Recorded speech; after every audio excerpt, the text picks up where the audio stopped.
Okay, hello everybody. So, my name is Nick.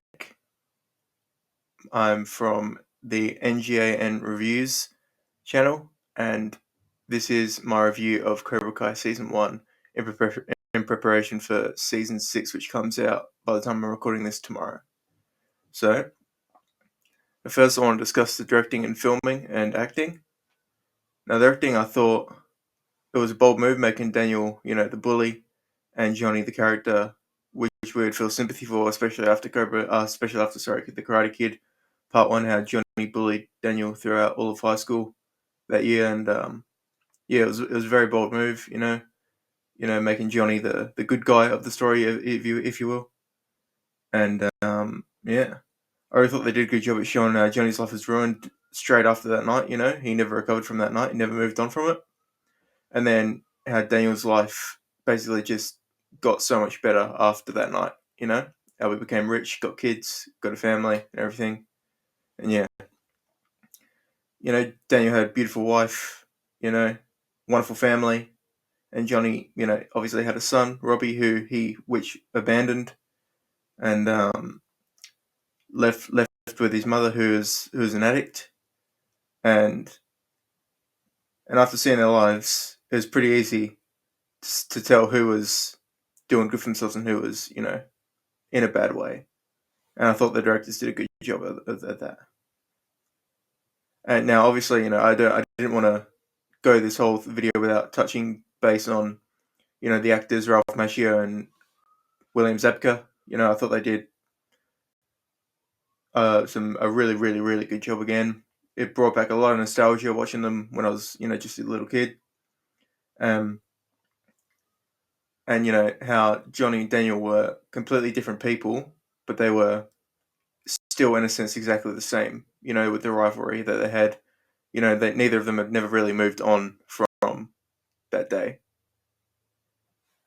Something I think they could have done better is a bit of a better understanding as to why Johnny was the way he was. It basically just told us that he just, ever since that night, he just was never the same, and I just never really was like it. It had that much of a profound impact on him that he just was never the same. And then to make it look like that was the reason why he abandoned his son. You know what?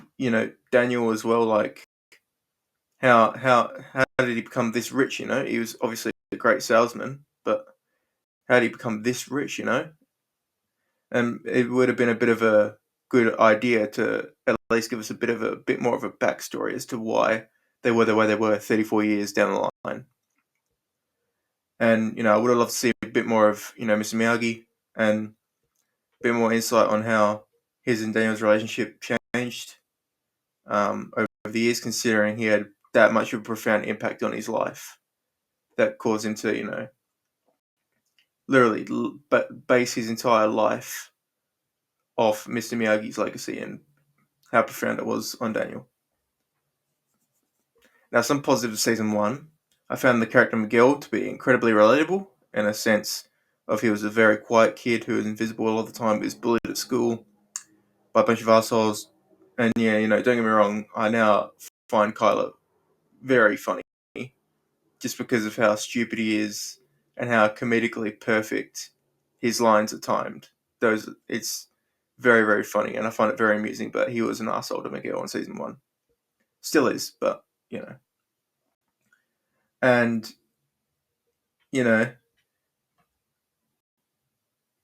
and then with Miguel, we start feeling sympathy for him, and then when he eventually joins Cobra Kai, we root for him to do good and to stand up to all the bullies and to get the girl, and with a character like Miguel, it's very good to have someone like that. I think early on from the get go that we have sympathy for, we build a rapport with him, and then when he eventually gets to be like the badass in the tournament, we root for him. We root for him. We want him to do good. And then yeah, I can't not give credit to Jolo as well. He was brilliant playing Miguel and still is. And then Robbie, I think Tanner, the actor, portrays him very well. with Robbie being abandoned, having nobody to turn to, and having nobody he can really, rely on, and nobody, no, he can rely on nobody whatsoever. I think Tanner betrays him very well. And someone like Robbie, who hasn't had anybody look after him, he takes care of himself. He eventually learns how to do that, and I think he sees the world in a view that nobody else can really see or relate to in his line of vision. He sees the world as, I guess, just he sees it in a certain way, a certain color, and then later on down the line, he starts seeing it in a different new light, and it's pretty good. It's a very good arc, and you know, he was obviously a troubled kid, and he wanted someone to be there in his life since day dot. He finds Daniel, and then that relationship is like a father son. Obviously, he didn't have the good intentions before, but now when he eventually finds Daniel, that intention is now out of the window, and all he wants is someone who he can look up to and who can be a father figure, because Johnny was never there for him. You know. And then I also like how Daniel embraces the role of being like Mr. Miyagi to Robbie. How Mr. Miyagi was to Daniel. I really thought that was good. And then we see Johnny do this with Miguel, being his first student, and then eventually seeing Miguel like a son. Miguel sees him like a father, and they're having that dynamic as well. Obviously, I understand how Robbie,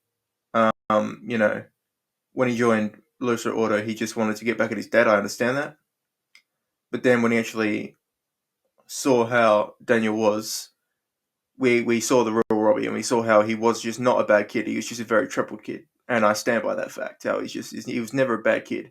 He just always had a lot of troubles. And then Miguel never knew his father. Obviously, he viewed Johnny as a father. And believe me, when I understand how Robbie can be mad at Johnny, and how when Robbie saw Johnny with Miguel, I can see how that angered him. I can see how that devastated him. How his mum was telling him how his dad came to her saying that he wants to take care of him, and then when he sees him hugging Miguel, it's like another letdown to him. It's like he's upset again.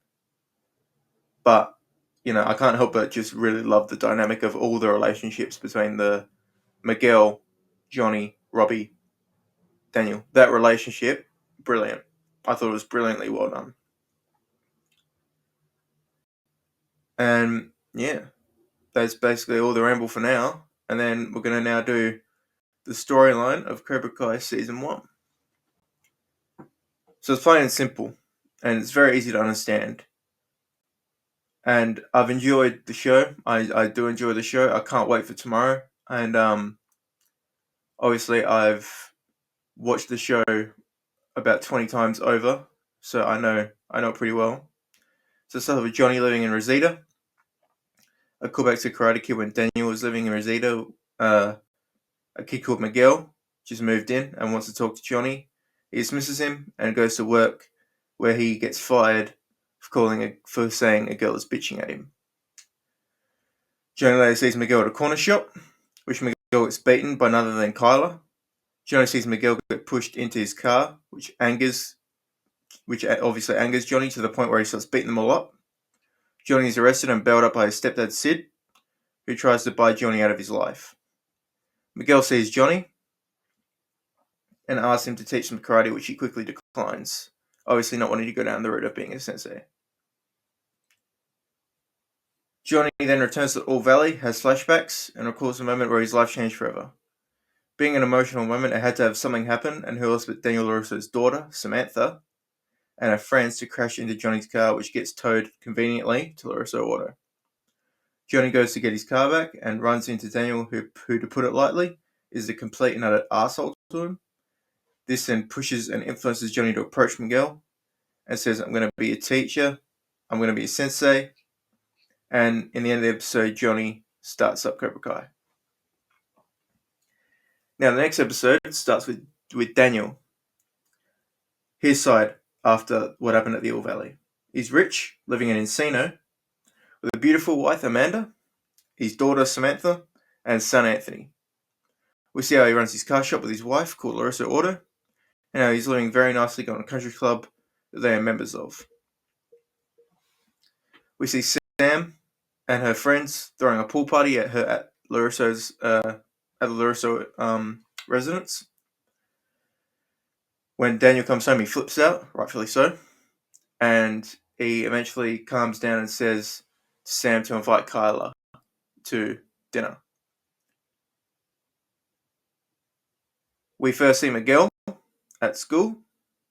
He meets Dimitri and Eli, two major characters later on. He sees Sam for the first time. He says he's going to strike first, but Kyla gets there first, and he fully understands what's going on. Over in Rosita, Johnny still only has Miguel. He recruits Miguel to clean up the place first, then he teaches him a few tricks and karate moves. We see Robbie for the first time after he's caught with Molly the drug. We see the dynamic relationship between Robbie and Johnny and how Johnny was never there for him and now Robbie hates him, rightfully so. I mean, who wouldn't? We then see Kyla eating dinner with the Larissos, and we see Daniel start interrogating Kyla about the black eye, which he then coughs up saying that it was Johnny. Daniel then goes to Cobra Kai for the first time, and he confronts Johnny and says that he beat up a bunch of teenagers.